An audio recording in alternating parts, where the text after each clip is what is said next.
বিসমিল্লাহির রহমানির রহিম। দেশ ও দেশের বাইরে আশিকান জাহারান যারা আছেন সবার কাছে আমার সালাম, এবং কি মুসলমান ভাইদের জন্য আসসালামু আলাইকুম, হিন্দু ভাইদের জন্য নমস্কার, অন্য জাতির জন্য আন্তরিক শুভেচ্ছা ও ভালোবাসা, এবং পৃথিবীতে যত তান্ত্রিক আছে সবার কাছে আমার সালাম। আশা করি আমার জন্য সবাই দোয়া করবেন, আর আমি যে চ্যানেলে আছি চ্যানেলটা সাবস্ক্রাইব করবেন, শেয়ার করবেন, কমেন্ট করবেন। আর কোনো কিছু জানা বা শিকার ইচ্ছা থাকলে আমার স্ক্রিনে নাম্বার দেওয়া থাকবে, সেই নাম্বারে যোগাযোগ করবেন। আর যদি কারো কোনো ভালো কাজের দরকার পড়ে তাহলে আমার নাম্বারে যোগাযোগ করবেন, তারপরে আমি বলব। আজকে যে মন্ত্রটি আমি দিচ্ছি এটা হলো সূরা ইখলাস উল্টা কালাম।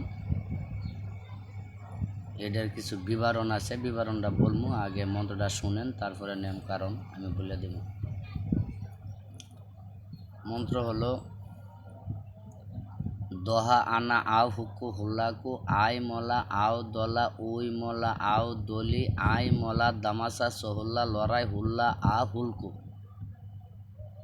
এই হলো মন্ত্র। আমি আবারও বলি, দহা আনা আও হুকু হুল্লাকু আই মলা আও দলা উই মলা আও দলি আই মলা দমাসা সহুল্লা লড়াই হুল্লা আ হুলকু। এই মন্ত্রটি আমার সিদ্ধি করা, আর যে শিক্ষা নেবেন সে সিদ্ধি করতে হবে। সিদ্ধি করতে হলে শনিবার অথবা মঙ্গলবার, অমাবস্যা বা পূর্ণিতে। যারা শনিবারে মুখস্থ করবেন তারা পুনরায় র্যাম বেলতে হলে 786 বার পাঠ করতে হবে। আর যদি অমাবস্যার মধ্যে মুখস্থ করেন তাহলে 108 বার পাঠ করতে হবে। আর যদি পূর্ণিমাতে কেউ মুখস্থ করতে চান তাহলে 333 বার পাঠ করতে হবে। আর যদি মঙ্গলবারে মুখস্থ করেন তাহলে 151 বার পাঠ করবেন। কিন্তু পাঠ করার সময়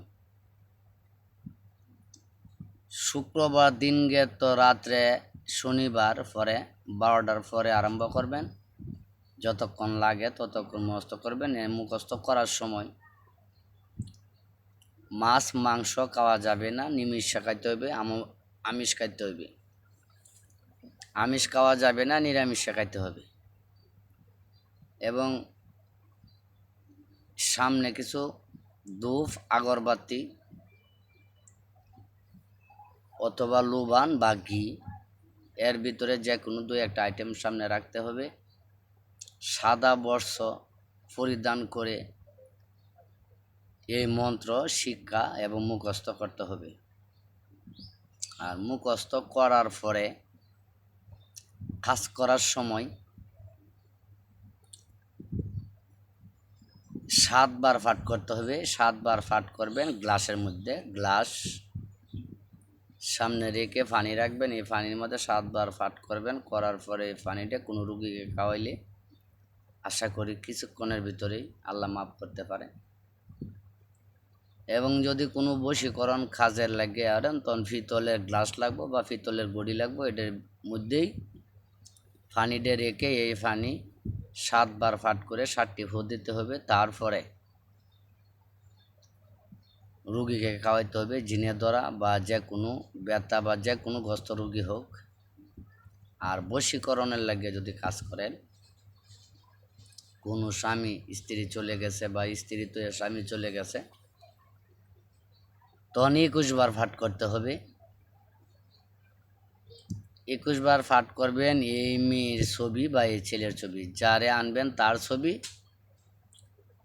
আর যে আনবেন তার ছবি। আর যে স্ত্রী লাগে স্বামীর লাগে করলে তখন স্ত্রীর ছবি স্বামীর ছবি দুটার মধ্যে নেই 21 বার করে পাঠ করে ফু দিতে হবে। তার মার নাম তার বাবার নাম সহকারে লিখতে হবে। মেয়ে হলে মেয়ের বাবার নাম মার নাম, ছেলে হলে ছেলের বাবার নাম মার নাম। লেখার পরে সিন্দুর সিন্দুর দেওয়ার পরে অভিমন্ত্রিত হলে বা প্রতিষ্ঠান করার পূর্বে এই ছবিটি সাদা কাপড় দিয়ে ফেঁসবেন। ফেঁসার পরে 3 রাস্তার মোড়ে আরেকটা ছবি শ্মশানে গাড়ি তুই আয়া পড়বেন। আল্লাহর রহমত 3 থেকে 7 দিন। আরও কিছু নিয়ম আছে, যদি আরও তাড়াতাড়ি করতে চান তাহলে 24 থেকে 48 ঘন্টা করা যা। সেটা হলো, যে ব্যক্তি শনিবার অথবা মঙ্গলবারে মারা গেছে সেই ব্যক্তির কবরত হইতে পারলে ফাঁস গেলে 24 থেকে 48 ঘন্টা, এর উপরে লাগে না। এই হইলো আমার কথা। যদি কারো বুঝতে ভুল হয় বা অসুবিধা হয়, আমার স্ক্রিনে নাম্বার দেওয়া থাকবে, সেই নাম্বারে যোগাযোগ করবেন। আশা করি বুঝতে পারছেন।